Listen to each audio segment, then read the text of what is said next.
Tang hadian Khyndiat Kynta bak education cell jang HYC klapen bana belashai ke singi kan penlong ke jingat Paidbah ringkat baki samla pule banyak ki ahlo ke jingbam pelat shu ke Sorkar ke scholarship jang ki kena samla na ke bentau snem arja arpuwe arpuar na ke liang menteri ketnat pule puthi uba lakmen rimboy la pentip ling ba ke Twitter handle jong u ba ke Sorkar kala pelat ya ke scholarship ke bakot kumba iwai point hinriu khandai spa klor na ke benta ki hinriu puwe hajar shi spa kan riungut ki samla pule. Uba lakmen lo pentip pada kini ke jing pelat pisa ke Sorkar on la ban siu ya ke scholarships ki bank account ki samla pule badai ban yo ke jing mentoy.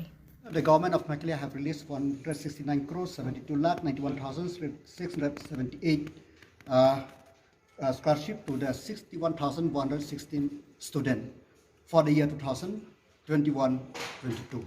So it will go to the individual account through PFMS.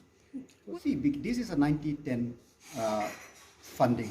So when we get from the government of India, we will process in the state so that the matching 10% share could be given and then released subsequently to the education department so that it can release to the student. Good.